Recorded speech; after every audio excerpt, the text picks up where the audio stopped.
Happy Independence Day, everyone. I have a tremendous quick cast here with Bob Wylie from the Pool Clinic. This is the beginning of his talk, and I could tell you, having been able to develop a friendship with Coach Wylie, hear some of his stories, get some of his insight into the game, he really knows what he's talking about. And in this simple yet insightful quick cast, he shares some great ideas on how you coach your players between the whistle and the next snap. So you're going to enjoy this one. The entire talk is available on CoachTube. I'll put the link in the show notes. And I'll also link my 2 previous podcasts with Coach Wylie. A lot of insight from Coach as he shares it here. All right, guys. Every year I do a little something, okay? Or I try to do a little something, not long, okay? And not it's not very complicated, let me say that. It's very simple. But I give you one little tip or one little point or something that you can take with you. Now, Marty did a fantastic job. Okay, Marty, the guys are over there in Marty's room and stuff. Some of you guys came here to listen to what I have to say. Okay, but he's another great, okay, and I use the term great. I mean, he's a wonderful teacher of the game of football and a leader of young men. Okay, so that was really interesting in what he did and what he showed. Another way to do things, okay, a little different from Joe, a little different from Bobby, and it's Marty's way of doing it, okay? Now, what I want to talk to you guys about, and now, I don't have any slides, okay, I don't have any film, I don't have any of that stuff, okay? So you're going to have to take your notepads, right? And you're going to have to listen, right? You're going to have to take your notepads, right? You're going to have to get your pens and markers or whatever you're going to write with your pencils, okay, crayons, whatever you got, doesn't matter, okay? Right, I'm going to talk about what do you do, okay, with your players when the ball is dead? What do you tell your players when the ball is dead? Okay, that time and space where the whistle blows, everybody thinks the whistle means stop, the whistle means finish. So from that point, okay, right, how are you coaching your players? What do you tell your players when the ball is dead? Okay, the whistle blows, you finish. At that point, you either won or you lost. There's no gray areas. You either beat the guy or you didn't beat the guy. Your guy made the play or your guy did not make the play. Okay? Now, what is your mindset? Everybody uses the term mindset, and they use it too literally, right? Every one of us that's on this call have used that term somewhere in your career. Yeah, you got to have a mindset, guys. You got to have a mindset, right? But, okay, the kid's sitting there, yeah, we have a mindset today, guys. But you never explain the meaning of the mindset. What does a mindset mean? What the actual term of the mindset, right? The actual term, okay? Your brain, your eyes, and your eyes and your ears are taking in thousands of bits of information every second. They're all coming into your head, right? And they're all going to different places in your brain. And some of them you flush, you get rid of, okay? Right? And the mindset is just the framework of interpreting what's going on at that point in time. That's what the mindset is. Now, everybody, when you wake up in the morning, you have that little voice that talks into your head. Everybody has it, okay?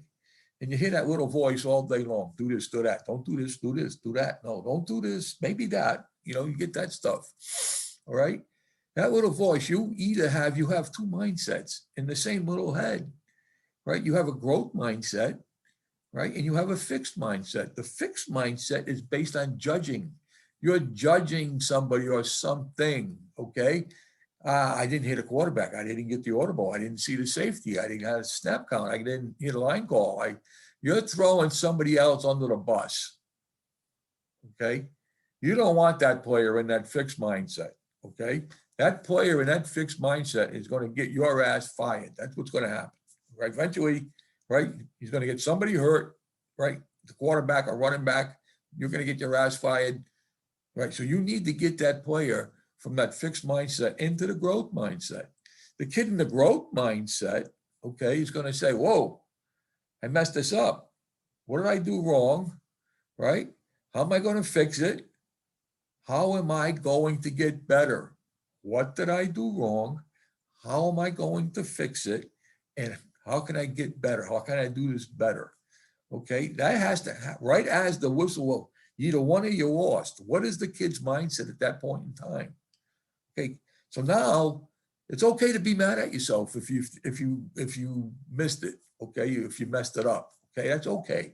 That's all right, right? But you're learning from it. You're trying to figure it out. Okay, you're coming back to the huddle. You're coming back to the huddle, right? You get up off the ground if you're on the ground. You get up off, right? You're coming back to the huddle. You're trying to figure if you got any information that you need to talk to your buddies about.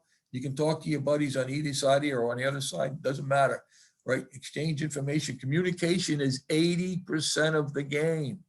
We're all sitting here chasing the 20%.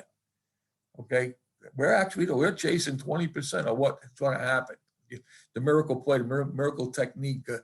All that stuff. Okay, all that stuff is great, but it's only 20%. It's the communication.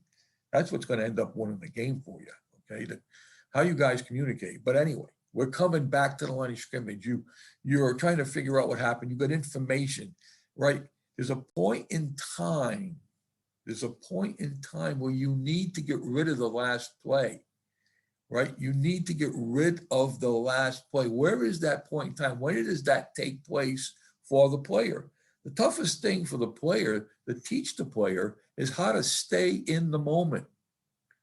Okay? Because that play that he just ran, once the whistle blows, is lost forever. You're never going to get it back. It's ancient history. Okay?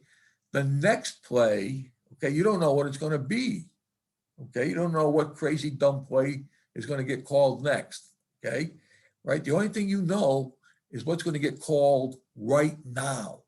Okay, so there's a point in time. Quarterback's getting he's getting a call from the headset. Okay, he's trying to listen to what the call's coming in, or if they're signaling in. He's got a wristband with 343,000 plays on it. Okay, and he's trying to find the right number to get. You know what I mean? So that stuff about the quarterback looking at the defense, and that's all bullshit. Okay, that doesn't happen. Okay, so now he gets all the information. He's going to get into the huddle. Okay, he's going to get into the huddle. When he starts, and I always think that quarterback should come in the huddle and say, "I got it," or listen, or give me your eyes. Okay, when you have the quarterback do those type of things, at that point in time, right, you have to flush the last play. You get rid of the last play. Right, the last play is no longer any good. That's gone. Forget about it. It's like they tell the quarterbacks when they throw interceptions. Forget about it. You got to play the next play. Right? Well, it's the same thing with us. Right? Forget about the last play. The only thing that matters is the play right now. Right? You can be mad as you want that you missed it or you messed it up, or you can have that little swagger you get. Right? When you do something right, you put the guy on his back. You know how they get up and they kind of adjust their pads in their helmet, and they get that little swagger to get back to the huddle. And, hey, look what I just did. Well, that's only one play, guys. You got a lot more plays to go. Okay, so you need to get rid of that one too. Go on. End of story. Okay, so now the quarterback, listen. Okay, I got it. I like the I got it. When I got it, at that point, I mean, shut up. Get rid of the last play and shut up. I'm going to give you a new play. Okay. Now the quarterback calls the play, whatever that play is. Okay. It doesn't matter. We're running the inside zone play. Ours is 0 and 1. Some places it's 14 I've been to. Some places it's 20 gut. Some of those, that's the tight inside zone play. Right. And some of those kind of things. Okay. As soon as he gives you that play, you have to ask yourself these 3 questions, right? And I think everybody, right, on offense should do it. I'm not just the offensive line. Everybody, I believe, should do this. Okay, number 1. Thanks again for listening to the Coaching Coordinator Podcast. Follow all we're doing. Some more updates coming soon. I know we've done a lot of these quick casts, but we are ramping up for some new episodes, and certainly some stuff that's going to benefit you during training camp, and then our in-season series as well. Again, check out our show notes for a link to Coach Wylie's previous podcast with us. Some incredible insight into how he builds his room, And I think as you head into this season, there's some great insight, whether you are an offensive line coach, a defensive position coach, etc. A lot you can learn from Coach. Follow me on Twitter @Coach K. Grabowski.